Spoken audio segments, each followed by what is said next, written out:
Rebonsoir. Désolée, il y avait un petit souci avec le micro de Dr. Benchikroun. Alors, comme je vous disais, je suis très contente de vous retrouver, de reprendre ces petits lives. Et donc ce soir, en fait, on va parler d'un sujet très très important que beaucoup de gens méconnaissent.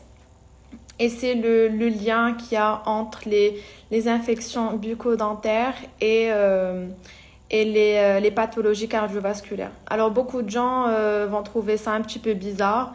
On va se demander mais quel lien y a-t-il entre la bouche et le cœur et le reste des organes? Alors que sachez que la bouche fait partie intégrante du corps, que ce soit en termes esthétiques, mais surtout en termes de santé.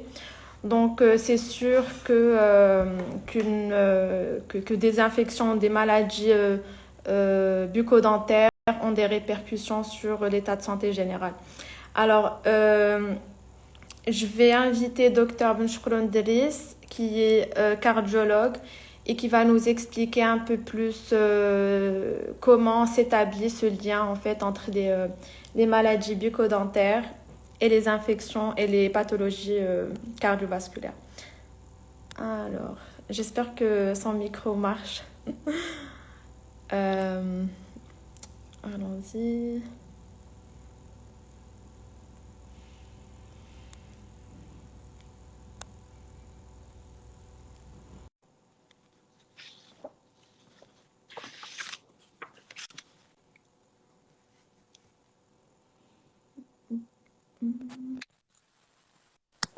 Bonsoir.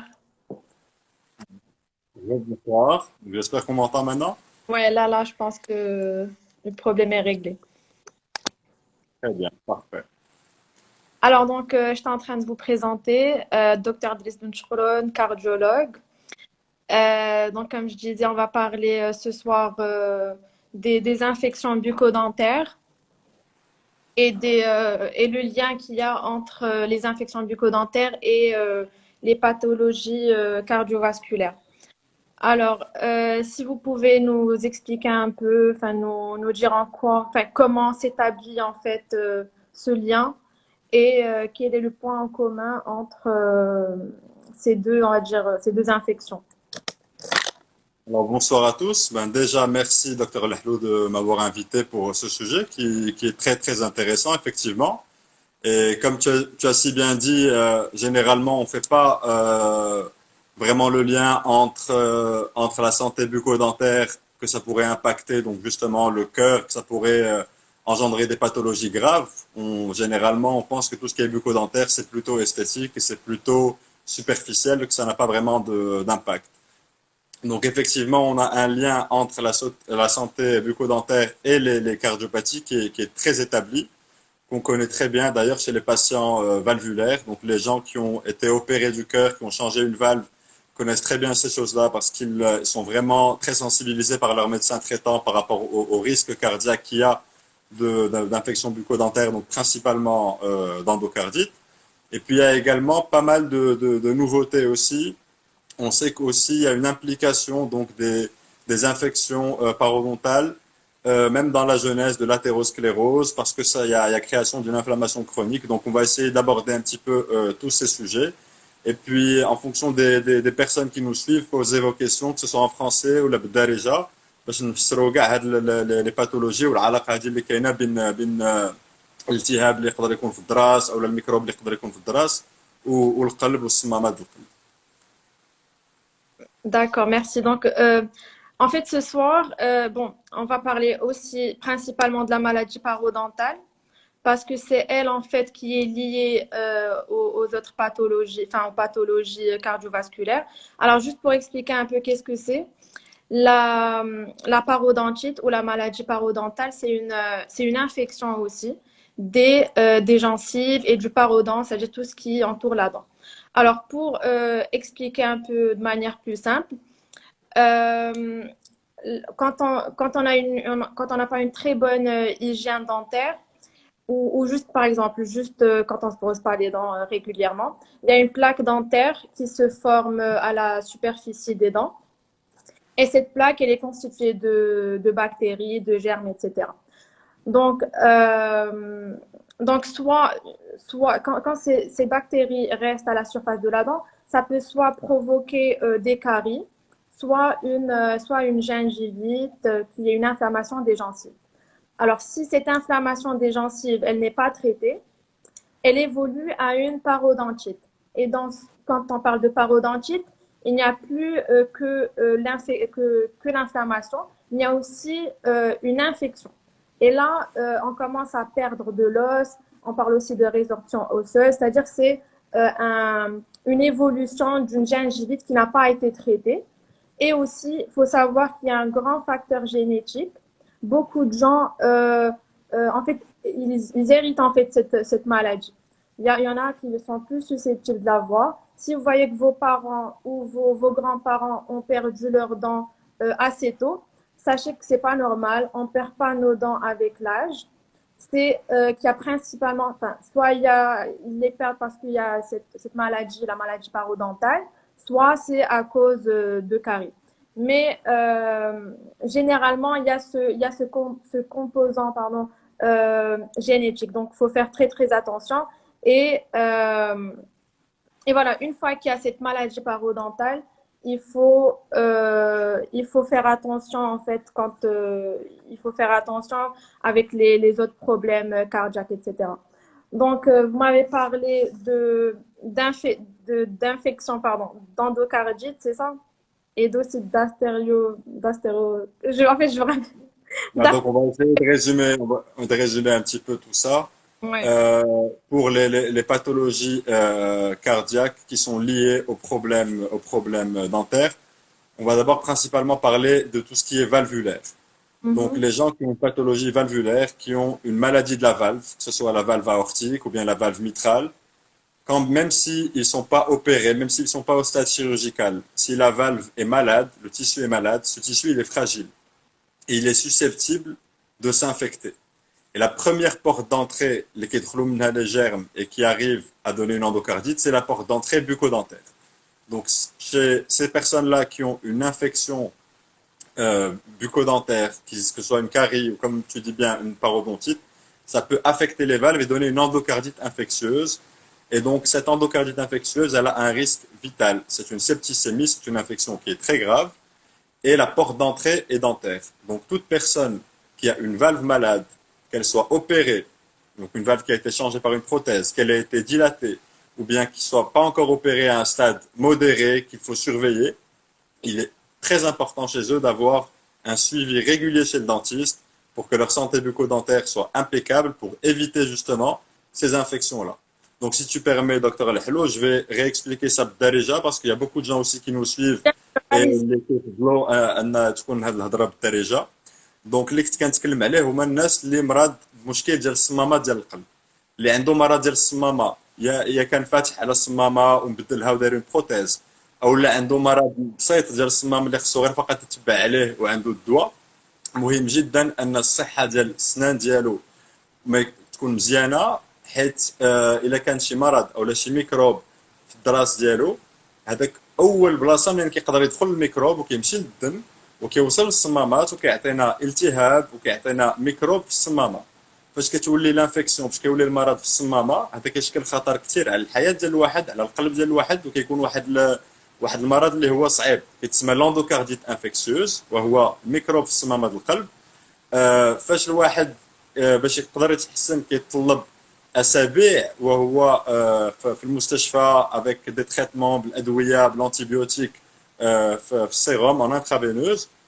وكاين بعض الاشخاص اللي كيخصهم ديك الساعات يفتحوا على الصمامه باسكو داك الميكروب تقريبا كيقدر ياكل الصمامه وشي طريفات منها ما كيبقاوش، وكيشكل خطوره كثيره على القلب، خطوره على الحياه ديال الواحد. دونك باش كنتفاداو هاد الحاله السيئه اللي هي لوندوكارديت انفيكسيوز، اي واحد اللي عنده مرض الصمامه او اللي فاتح على الصمامه ديالو كيكون كيدير واحد الحميه انه كيتبع مع طبيب السنان، وكيكونوا دائما سنانه في صحه جيده باش كنتفاداو هاد المضاعفات السيئه. Mm. Donc, juste pour expliquer, d'abord, donc les bactéries qui sont dans la bouche, en fait, elles passent dans la circulation sanguine et quand elles Tout à arrivent au fait. coxon. Donc, c'est les mêmes bactéries qui ont été trouvées, en fait, C'est comme ça que le lien a été établi C'est comme ça principalement. que le lien a été établi, c'est les mêmes bactéries qui ont été retrouvées et c'est la principale porte d'entrée.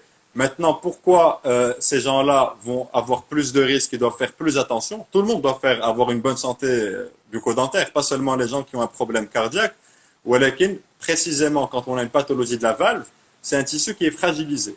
Et donc, quand on a la bactérie qui va circuler au niveau du sang, avec la fragilité qu'il y aura au niveau de la valve, ou bien le corps étranger qui est la prothèse valvulaire, est plus à même de capter cette bactérie-là, et puis l'infection se forme autour de soit de cette valve fragile, ou là de ce corps étranger. Donc, un rappel, les gens qui ont de la susceptibilité de faire l'endocardite, c'est les gens qui ont une pathologie de la valve, que ce soit une insuffisance mitrale, avec des valves malades, C'est que ce ça. soit une maladie de la valve aortique, mais aussi les gens qui ont une cardiopathie congénitale.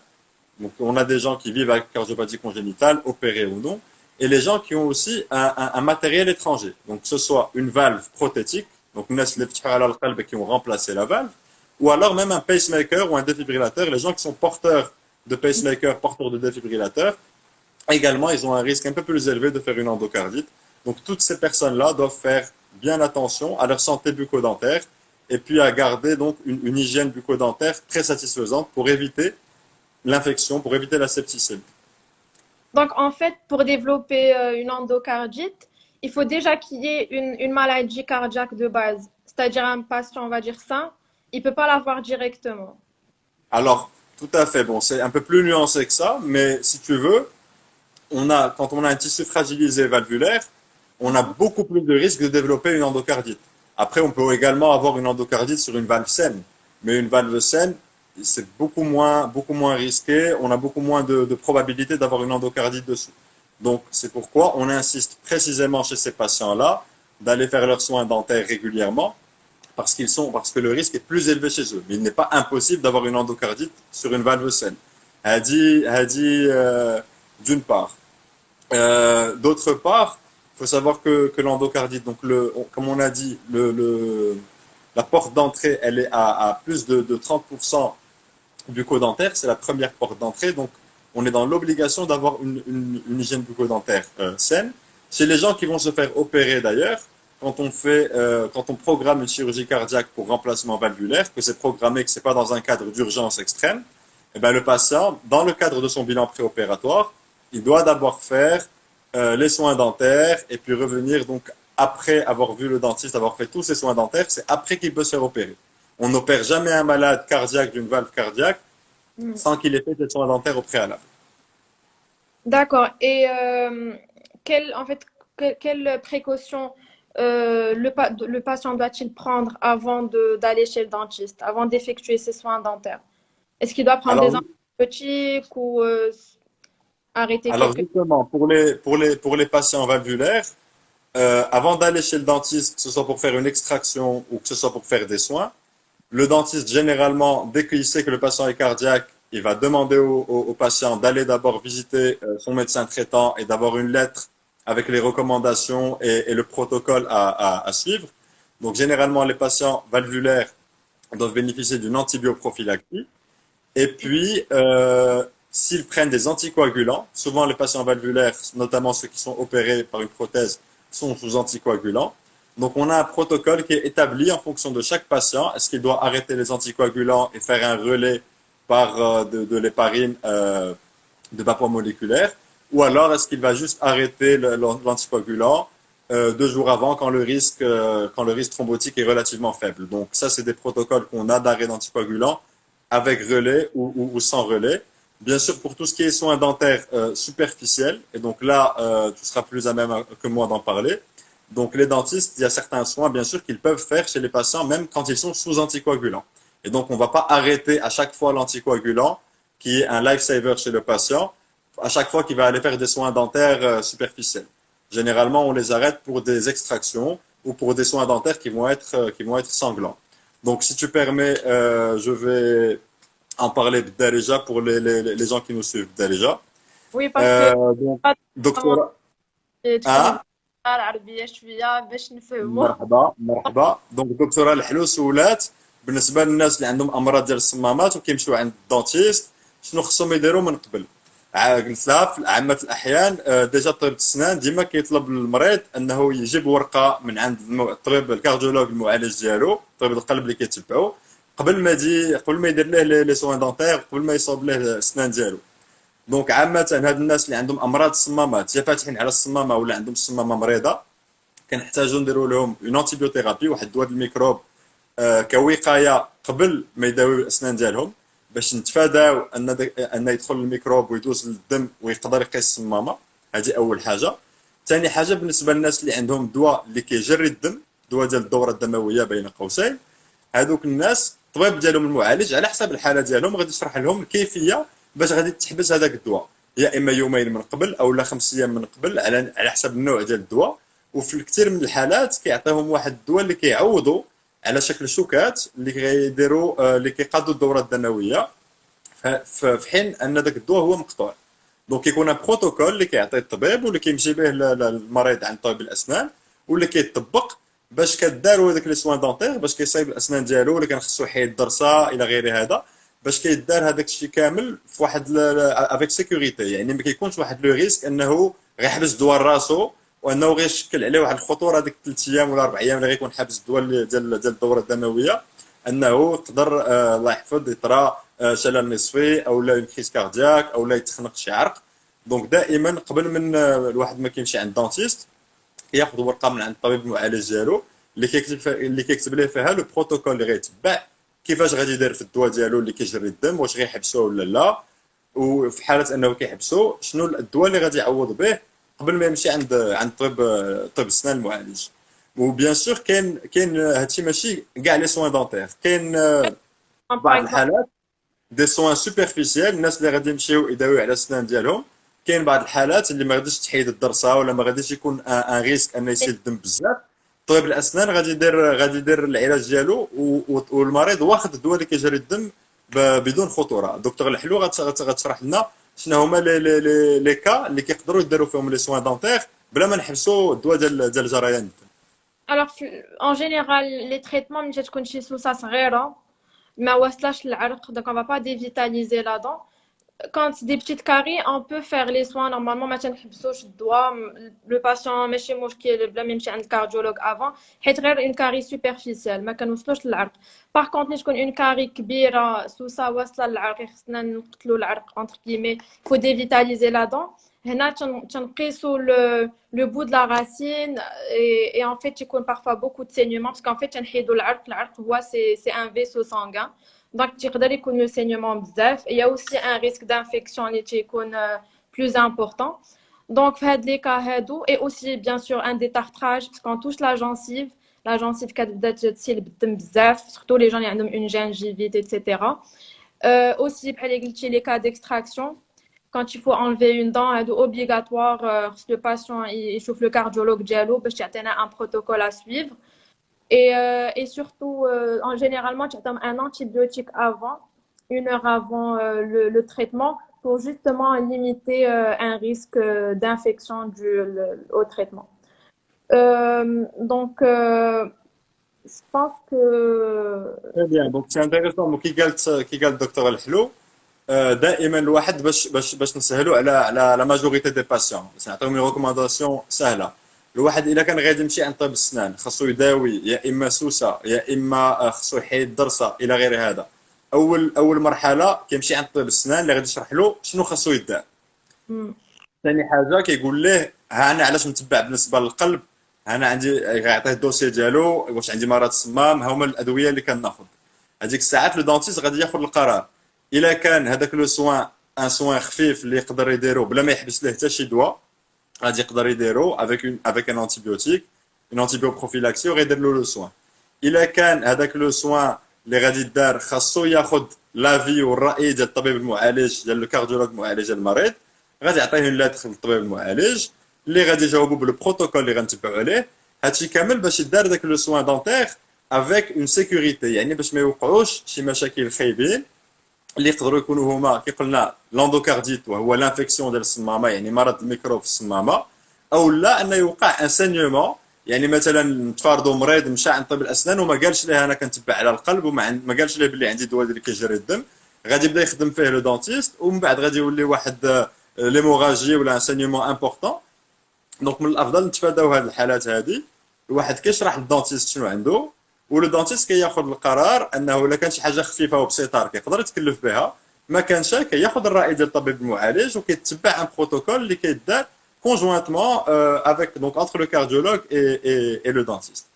Alors juste avant de passer aux questions docteur Lhlo, tu vas parler de la parodontite.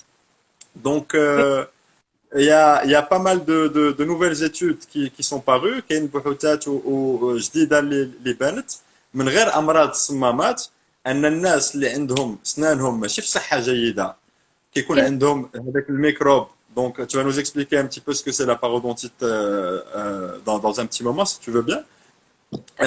كيكون واحد الالتهاب اللي كيبقى في الضرسه، هذاك الالتهاب كيقدر يشكل خطوره من غير على الصمامات، يعني بالنسبه لجميع الناس على الشرايين ديالهم. يعني لقاو باللي هذاك الالتهاب اللي كيكون في الضرسه كيكون واحد لي سيتوكين، يعني واحد المواد ديال الالتهاب اللي كيدوزوا للدم واللي كيجعلوا ان العروق ايضا كيوليو ملتهبين. وحنا كنعرفوا حاليا ان الالتهاب بحال اللي عرفنا ايضا في الكوفيد اللي كان كيسحبنا فقط مرض ديال الرئه، وهو مرض عام ديال الجسم كامل، والسبب ديالو والسبب المضاعفه ديالو وهو الالتهاب وهو الانفلاماسيون. دونك الانفلاماسيون كتسبب في الجميع في بزاف ديال الامراض، كسوا لي كونسير، كسوا لاتيروسكليروز واختناق الشرايين. اذا هاد الناس هادو اللي عندهم داك الالتهاب، هذاك الالتهاب كيقدر يظهر ايضا في الشرايين وايضا في شرايين القلب.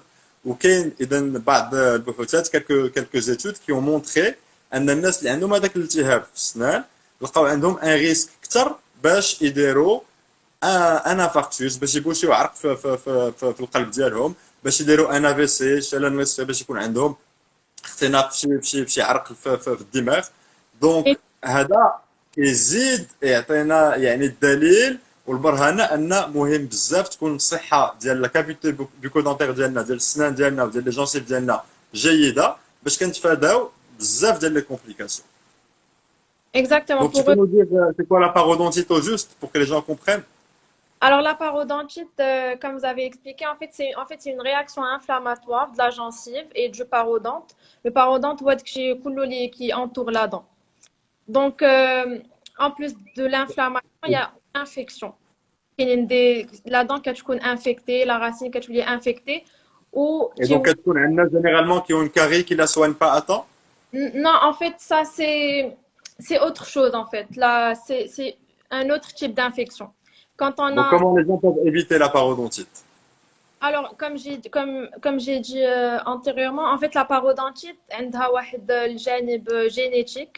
Il y a vraiment un facteur génétique très, très important. D'ailleurs, au Maroc, بزاف تنشوف الناس dans la pratique de tous les jours, il y a beaucoup de patients qui ont des parodontites et ils sont inconscients. Mais تشوفوش هادي بحال مرض. حيت si on ne traite pas la parodontite, ça peut évoluer. Et مع الوقت كيكون des déchaussements de la dent. Et si c'est toujours pas traité, on peut même aller jusqu'à perdre la dent. Très bien. Alors, à part le facteur génétique, donc c'est le principal facteur de risque, c'est l'hygiène bucco-dentaire, j'imagine. Exactement, l'hygiène bucco-dentaire. D'ailleurs, quand on a déjà le facteur génétique et qu'en plus de ça, il n'y a pas une bonne hygiène bucco-dentaire, le patient est fumeur, il a de mauvaises habitudes, cette maladie, elle peut empirer, elle peut évoluer très rapidement. Donc, Très bien. les gens, justement, les gens qui ont déjà de la parodontite, par exemple, dans leur Alors, famille, quelle information عندهم la parodontite? ils vont voir qu'il y a certainement leurs grands-parents, ils ont des dentiers, ils ont avec le dentier. Donc, ça, c'est le facteur génétique, mais c'est-à-dire que moi, si je ressens rien au niveau de mes dents, que j'ai pas de douleur, que j'ai rien, est-ce que je peux avoir une parodontite? C'est pas, en fait, c'est pas, on n'a pas des douleurs forcément. Mhm. D'accord? On Donc, peut, donc il faut, ce que tu dis, il faut faire une visite régulière chez le dentiste qui va détecter ça et le traiter avant que ça commence à donner des symptômes. Bien? exact. On le voit principalement sur la radio, les radios Très bien. panoramiques. Très bien. Je fais le niveau d'os qui يهبط. Et même Très bien. cliniquement, on voit que la dent elle commence à être déchaussée. Mais tu Très, très bien. elle a la dent. C'est soit s'il y a une parodontite ou dans d'autres cas, quand il y a un facteur traumatique, ça fait que la gencive كتهرب. Mais en général, c'est quand il y a une parodontite. En fait, elle a différentes facettes. Soit كتبدا la gencive كتهبط كيبداو les dents elles sont déchaussées, كتبدا تبان la racine. Dans ces cas-là, les gens ils ont des dents sensibles parce que la racine est exposée.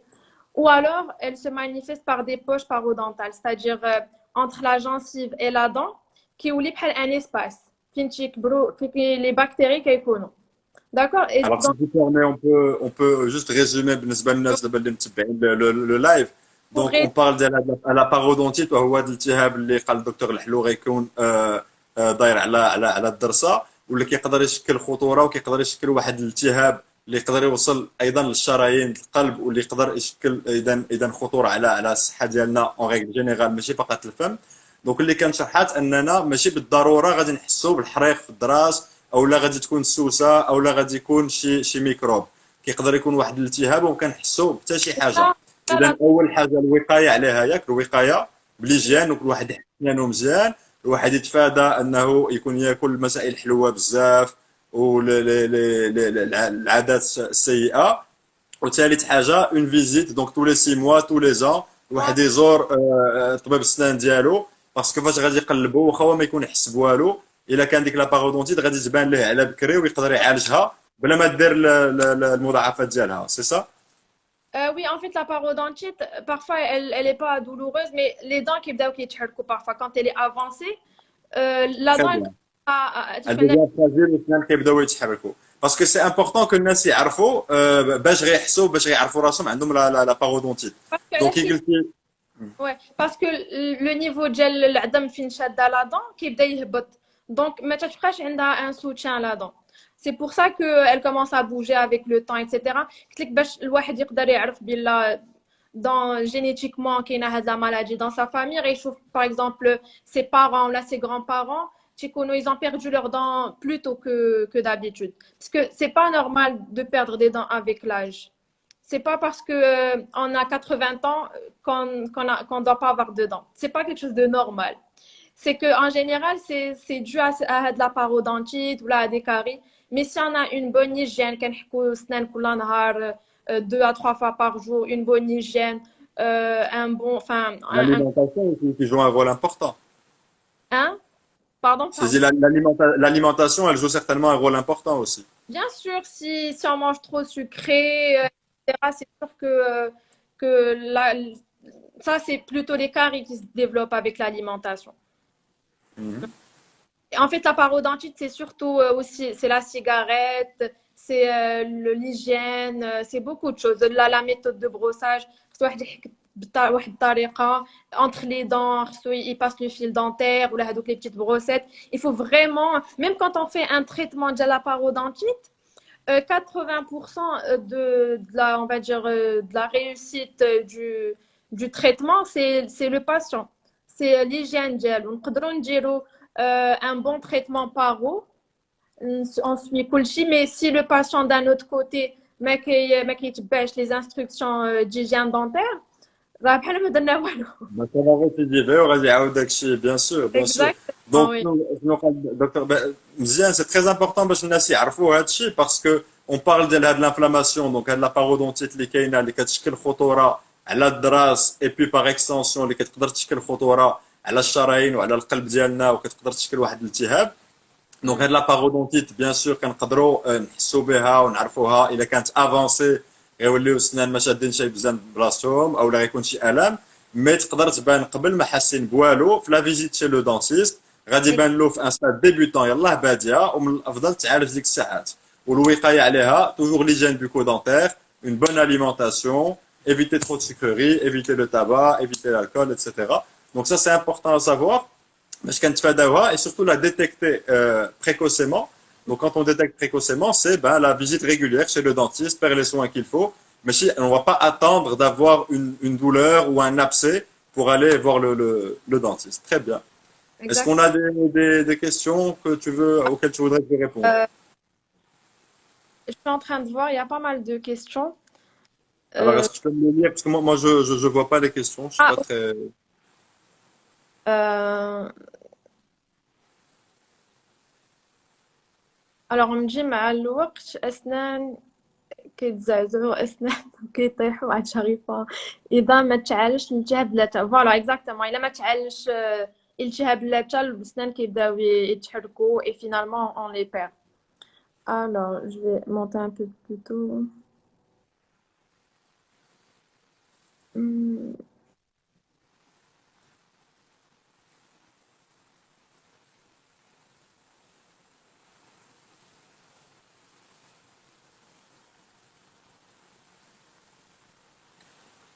Alors moi j'ai vu une dame qui a un prolapsus de la valve mitrale et qui demande est-ce qu'il faut absolument prendre un antibiotique avant d'aller voir le dentiste.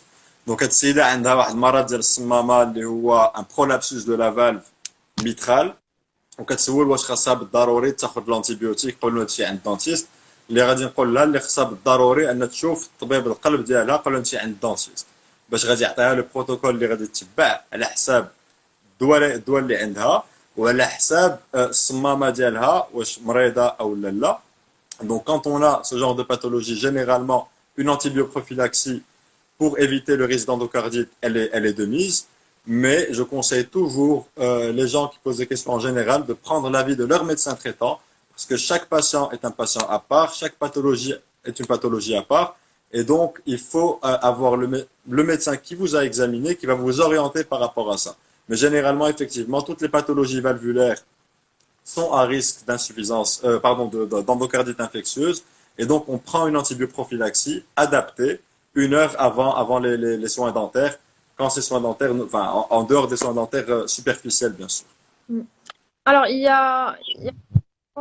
euh, alors on nous demande est-ce que lors de l'antibioprophylaxie est-il plus efficace de passer par une association ou par une monothérapie? Bon, bah, généralement, l'antibioprophylaxie qui est de mise pour éviter le risque d'endocardite infectieuse, c'est l'amoxicilline simple. Donc, on n'a pas de raison d'aller à l'association amoxicilline plus acide clavulanique. Après, on a des patients qui sont allergiques à l'amoxicilline, chez qui on va utiliser donc d'autres familles d'antibiotiques. Mais on n'a pas de raison particulière ou de supériorité particulière de l'association dans ces cas-là. D'accord. Alors, une autre question. دكتور بغيت نعرف اللي دازتو كورونا واش ضروري يقلب القلب من بعد. Ça, c'est un... Alors, bon, ماشي مشكل هذا ماشي الموضوع ديالنا 100% ما نقدروا نجاوبوا عليه. ما كاينش ضروره ان تقلب القلب من بعد باسكو دازتك كورونا. كاين بعض الحالات اللي هما كيقدر يكون فيهم واحد الالتهاب في العضلات القلب او الالتهاب في الغشاء القلب بعد كورونا. دونك اللي كنصح اللي عنده اعراض يعني اللي كيحس بالام في القلب ديالو اللي كيحس بدي بالبيتاسيون اللي كيحس بالدوخه الى غير هذا او بالنهجه يعني شي اعراض اللي ما كانتش عنده افون لو كوفيد يقدر انه يشخص. مي دائما لو سيركوي الى سامبل. واحد جاه لو كوفيد عنده طبيب معالج ان ميدسان جينيراليست كيمشي عند لو ميدسان جينيراليست ديالو الا كان ضروري انه غيشوف طبيب القلب الطبيب جينيراليست ديالو غادي يوجهو لطبيب القلب. هذا من الافضل انه كل واحد غادي يمشي وغادي يشوف 4 و5 لي سبيسياليست هو ما عارفش شنو هو العضو اللي مادي عنده. وكيكون واحد عنده ميدسان جينيراليست تبعو ربما اثناء الانفيكسيون ديال الكورونا وتبعو من بعد الا كان عنده شي اعراض غادي يقول له الاعراض اللي كنحس بها والطبيب العام ديالو غادي يوجهو الاختصاصي اللي غادي مع الاختصاصي اللي واجب عليه انه يشوفه. Alors, une autre question. Alors, pour faire le détartrage, est-ce qu'il faut prendre des antibiotiques avant? Généralement, oui, parce qu'en général, quand on fait un détartrage, on touche la gencive. Donc, كيكون le saignement. Et parfois, il y a même beaucoup de saignements. تكون déjà الالتهاب ديال اللثة. Donc, oui, il faut prendre des antibiotiques avant. Mais bien sûr, toujours, moi, je préfère demander l'avis du cardiologue. Après, comme tu dis, ça fait partie des soins sanglants. Donc, tous les soins sanglants, tous les soins où on va avoir un saignement, à ce moment-là, on peut avoir un risque de passage donc d'une bactérie dans la circulation sanguine et de surcroît un risque d'endocardite infectieuse. Donc, si, comme tu dis, on touche la gencive et on peut risquer d'avoir donc du saignement, il faut généralement mettre une antibioprophylaxie pour éviter donc un risque, surtout que c'est une antibioprophylaxie qui se fait en une fois, 1 heure avant le geste, et puis ça permet quand même d'éviter pas mal de problèmes. Alors, On a d'autres questions? oui, mais je pense que c'est un peu dans le même registre. Alors, bonsoir docteur, dites-moi SVP, s'il vous plaît, est-ce qu'une personne qui souffre d'un prolapsus mitral doit obligatoirement prendre un antibiotique? C'est celle à laquelle j'ai répondu tout à l'heure. Elle dit Ah oui, c'est la première question. Je me disais bien que Exactement. ben, je pense que on a répondu à toutes les questions. Après, il y en a qui se ressemblent. Alors en fait, le but de live, c'est pas de juste pour que les gens prennent conscience qu'il y a un rapport entre ce qui se passe dans la bouche et l'état de santé en général. Et c'est pas vraiment de dire wesh, quel antibiotique vous allez prendre, wesh hada ou la hada ou la. En fait, il faut toujours voir son médecin, son cardiologue avant de faire n'importe quel acte sanglant. Réel, il faut prendre conscience que la bouche, c'est pas à part en fait. Ça fait partie du corps et ça affecte tout le reste, tout le reste en fait, tout l'état de santé générale. Alors, je pense qu'il y a une dernière question. Euh, Ah oui, il y a une question par rapport aux prises d'antibiotiques avant un détartrage. Est-ce que c'est juste par rapport aux patients à risque ou pour tout le monde? Non, c'est juste pour les patients qui ont un problème cardiaque. Mais en général, on ne prend jamais de. Si vous avez aucune maladie cardiaque, c'est pas la peine de prendre des antibiotiques. Euh, ben, je pense qu'on a répondu là à toutes les questions. Très J'aimerais bien, vous très bien. remercier. Franchement, c'était très, très intéressant. Bah, Euh, pareillement, c'est moi qui te remercie, docteur Lehlo. Donc, et merci للناس اللي تبعوا le live. Donc, كي قلتي احنا بغينا vraiment نوعيو شوية la majorité الناس باللي راه كاينة علاقة ما بين الصحة ديال الأسنان وما بين لو ريسك في القلب أو في الصمامات. Donc, il a قدرنا نختصروا pour faire un petit résumé للناس les principaux messages اللي هضرنا عليهم وهو أن الناس اللي مراد مشكل ديال الصمامة قبل ما يمشيو عند طبيب السنان من الضروري يكون عندهم ان بروتوكول حيت عندهم ان ريسك ديال لاندوكارديت انفكسيوز ديال الميكروب انه يقيس لهم ديك الصمامه او لا بروتيز او لا البيس ميكر. دونك كيدار واحد لو بروتوكول اللي كيتبعوه لو دونتيست. دونك هادشي عارفينه. وثاني موضوع اللي هضرنا عليه بزاف هو لا بارودونتيت وهو واحد الالتهاب اللي كيكون مع السنان اللي كيقدر يشكل التهاب ايضا في الشرايين وخطر على القلب الى غير هذا. عليها من المهم ان الناس يكون عندهم واحد الصحه ديال السنان مزيانه واحد ليجيان مزيانه يحكوا سنانهم مزيان ما يتناولوش بزاف ديال السكريات الى غير هذا ويزوروا طبيب السنان ديالهم ريغوليرمون باش الا كان البدايه ديال الالتهاب او البدايه ديال شي ميكروب يتعالج على بكري قبل ما يشكل خطوره لا على الصحه ديال السنان ولا على الصحه ديال القلب والصمامات والشرايين. Voilà, Ok. voilà. Je pense qu'on a fait on a fait le Vous tour. avez tout dit, vous avez tout bien, bien résumé. Merci beaucoup. Ben, merci, merci à toi. Bon, pour être en bonne santé, il faut bien prendre soin de ses dents. Exactement. Et pas manger n'importe quoi. Bon, c'est ça. Merci encore une fois. Vraiment, c'était un plaisir de C'est vous avoir. moi, c'est moi, c'est moi. Très bonne soirée. À très bientôt pour un autre live, Inch'Allah. Merci beaucoup. Au revoir Merci. à tous. Merci. Au revoir. Au revoir.